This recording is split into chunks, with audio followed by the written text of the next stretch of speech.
महाराष्ट्रातील विधानसभा निवडणूक तोंडावर असताना राजधानी दिल्लीत मोठ्या घडामोडी घडतात।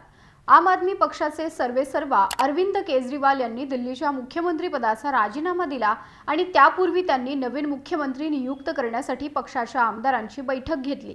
त्यात दिल्लीच्या नव्या मुख्यमंत्री म्हणून आतिशी मार्लेना यांच्या नावावर एकमताने शिक्कामोर्तब करण्यात आलं।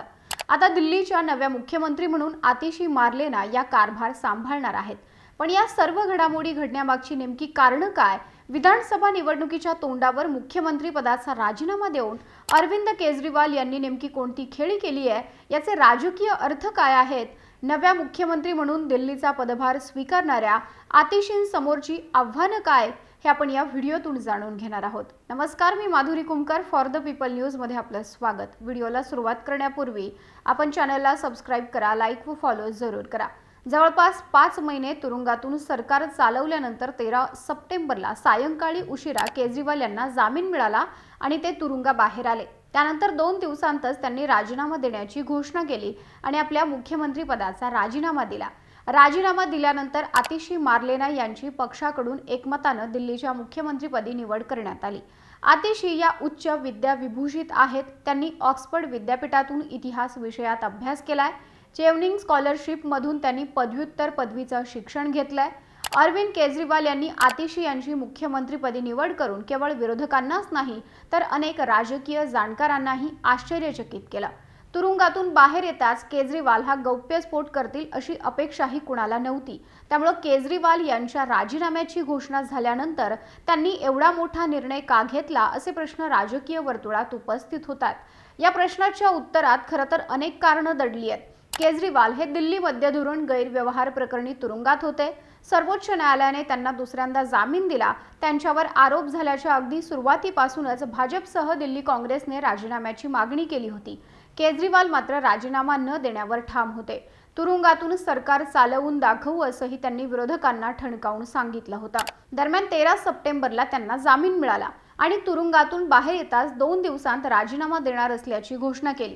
पण राजीनामा देऊन सीएम पदापासून मुक्त होणं याचा राजकीय अर्थ अनेक अर्थांनी आपण जर बघितला तर केजरीवालांना पहिल्या निवडणुकीप्रमाणे सहानुभूती मिळवून निवडणुकीला सामोरं जायचंय। मला सत्ता महत्त्वाची नसून लोकांचा विश्वास महत्त्वाचा आहे, लोकांची मतं हेच विश्वासाचं प्रमाणपत्र असा संदेश देण्याची त्यांची खेळी असू शकेल। कारण लोकांनी म्हटल्याशिवाय तसेच जोवर जनता निकाल देत नाही तोवर आपण पुन्हा मुख्यमंत्रीपदाच्या खुर्चीत बसणार नाही असं त्यांनी स्पष्ट केलं होतं। भाजप सरकारने ईडी आणि सीबीआयच्या माध्यमातून निवडणूक जिंकण्याच्या उद्देशाने केजरीवालांना तुरुंगात डांबलं असा युक्तिवाद त्यांचे वकील अभिषेक मनु सिंघवी यांनी सर्वोच्च न्यायालयात केला।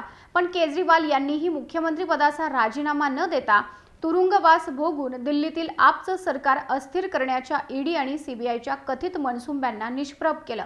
इतकंच नाही तर सर्वोच्च न्यायालयाने जामीन मंजूर करताना केजरीवालांना फायलिंगवर सह्या करणे, सचिवालयात जाणे किंवा मुख्यमंत्र्यांच्या कार्यालयात जाण्यास केलेल्या बंदीवर मात करण्यासाठी मुख्यमंत्री पदाचा राजीनामा देऊन भाजपवरच बाजी उलटवण्याचा प्रयत्न केलाय। दिल्लीची विधानसभा विसर्जित करण्याची त्यांनी शिफारस केल्यास निवडणूक आयोगाला महाराष्ट्र आणि झारखंड सोबत दिल्लीच्या विधानसभा निवडणुकीची घोषणा करावी लागेल। त्यामुळे झारखंड आणि दिल्लीच्या मुख्यमंत्र्यांना भ्रष्टाचाराच्या आरोपावरून तुरुंगात डांबण्याचा मुद्दा प्रचारात प्रभावी ठरू शकेल व तो भाजपाला जड जाऊ शकतो। तर महाराष्ट्रात पक्ष फोडल्याचं प्रकरण विरोधकांना सहानुभूती मिळवून देणारं ठरू शकतं। पुढील वर्षी फेब्रुवारीमध्ये दिल्लीत विधानसभा निवडणूक होणार आहे। राजीनामा जाहीर करताना केजरीवाल यांनी मुदतपूर्व निवडणुकांची मागणी केली आहे। या दरम्यान केजरीवाल यांनी आपण लिटमस टेस्ट देणार असल्याचंही सांगितलं। जनतेने त्यांना प्रामाणिकपणाचं प्रमाणपत्र दिल्यावर ते मुख्यमंत्र्यांच्या खुर्चीवर बसतील। अशा स्थितीत केजरीवाल आपल्या पावलाने राज्यातील जनतेवर भावनिक प्रभाव टाकतील असं मानलं जातंय। ते भाजपला खलनायक म्हणून सादर करतील, ज्याचा फायदा त्यांना येत्या निवडणुकीत होईल। तसंच राजकीय तज्ज्ञांच्या मते केजरीवाल यांच्या या निर्णयात सर्वोच्च न्यायालयाच्या आदेशात त्यांच्यावर लादलेल्या अनेक अटींचाही समावेश आहे। त्यामुळे दिल्लीच्या मुख्यमंत्र्यांवर हा निर्णय घेण्याचा दबाव वाढलाय। सर्वोच्च न्यायालयाने दिलेल्या जामीन अटींमुळे अरविंद केजरीवाल यांना मुख्यमंत्री म्हणून कर्तव्य बजावण्याचं पूर्ण स्वातंत्र्य मिळत नाही असं कायदेतज्ञांचं मत आहे। सुटका झाल्यानंतरही ते सचिवालय किंवा मुख्यमंत्री कार्यालयात जाऊ शकत नसल्यानं तसंच ज्या फाईलला लेफ्टनंट गव्हर्नरची मान्यता घ्यावी लागेल त्याशिवाय ते कोणत्याही फाईलवर स्वाक्षरी करू शकत नाही। दुसरा कोणी मुख्यमंत्री असेल तर ते सर्व निर्णय घेऊ शकतील। यामुळे निर्णय घेतल्याचंही बोललं जातं। आता दिल्लीच्या मुख्यमंत्री पदाची सूत्र आतिशी मार्लेना यांच्या हाती आलेली आहेत। मुख्यमंत्री पदाच्या शर्यतीत त्यांचं नाव सर्वात आघाडीवर होतं। केजरीवाल तुरुंगात असताना आतिशी यांच्याकडे सर्वाधिक मंत्रालयांची जबाबदारी होती। मनीष सिसोदिया शिक्षण मंत्री असताना त्यांनी शिक्षण विभागात उल्लेखनीय कामगिरी केली होती। तसंच सिसोदिया यांच्या अनुपस्थितीत त्यांनी शिक्षण मंत्रालयही सांभाळलं। तसंच त्या केजरीवालांच्या विश्वासू म्हणून ओळखल्या जातात। आतिशी यांनी 2012 मध्ये राजकारणात पाऊल टाकलं। अरविंद केजरीवाल यांच्या भ्रष्टाचार विरोधी आंदोलनात त्या सहभागी झाल्या। त्या आम आदमी पार्टीच्या संस्थापक सदस्य देखील आहेत। अण्णा हजारे यांच्या आंदोलनाच्या काळापासून त्या संघटनेत सक्रिय आहेत। आतिशी यांच्याकडे सध्या शिक्षण, उच्च शिक्षण, टेक्निकल ट्रेनिंग अँड एज्युकेशन, सार्वजनिक बांधकाम विभाग, ऊर्जा, महसूल योजना, तसंच वित्त, दक्षता, पाणी, जनसंपर्क आणि कायदा न्याय हे सगळे विभाग आहेत। पण आता त्यांच्या समोर केवळ प्रशासकीय आव्हान नसून स्वतःला एक नेता म्हणून प्रस्थापित करण्याचं मोठं आव्हान असणार आहे। यासह आणखी एक मोठं आव्हान असेल ते म्हणजे आम आदमी पक्षाच्या वरिष्ठांना विश्वासात घेण्याचं।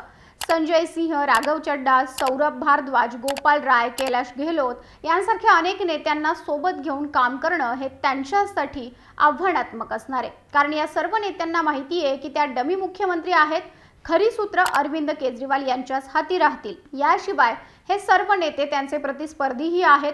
या सर्व नेत्यांना हेही माहीत आहे की आम आदमी पक्षाला आगामी विधानसभा निवडणुकीत जास्तीत जास्त जागा मिळाल्या तरीही अरविंद केजरीवाल हे पुन्हा मुख्यमंत्री होतील की नाही याबाबत शंका आहे।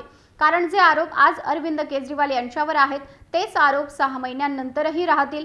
त्यामुळे विधानसभा निवडणूक निकालानंतर मुख्यमंत्री पदासाठी कोण यात रस्सीखेच होईल तेव्हा प्रतिस्पर्ध्यांच्या निशाण्यावर आतिशी राहतील। पक्षाच्या अंतर्गत राजकारणात आतिशी यांना प्रशासकीय दृष्ट्या अपयशी ठरवण्याचा प्रयत्न केला जाऊ शकतो। तसंच आता त्या मुख्यमंत्री पदाच्या खुर्चीत असल्याने विरोधकांच्या निशाण्यावर असतील। त्यांना आरोप प्रत्यारोपांचा सामना करावा लागेल। यासह जनतेला दिलेल्या आश्वासनांची पूर्तता न झालेल्यांनाही उत्तरं द्यावी लागतील। त्यामुळे आतिशी यांच्यासाठी दिल्लीचं मुख्यमंत्रीपद सांभाळणं आव्हानात्मक असणार आहे। तुम्हाला दिल्लीत सुरू असलेल्या या घडामोडींविषयी काय वाटतं? तुमचं मत कमेंट करून सांगा। व्हिडिओ आवडल्यास लाईक करा आणि अशाच नवनवीन व्हिडिओच्या अपडेट्स मिळवण्यासाठी फॉर द पीपलला सबस्क्राइब करा, लाईक व फॉलो जरूर करा। भारत दुनिया का सबसे बड़ा लोकतंत्र और एनएलसी भारत देश का सबसे बड़ा गैर राजनीतिक मंच। शक्तिशाली लोकतंत्र के लिए राहुल कराट का सार्थक कदम। मुंबई में हुआ ऐतिहासिक प्रथम राष्ट्रीय विधायक सम्मेलन।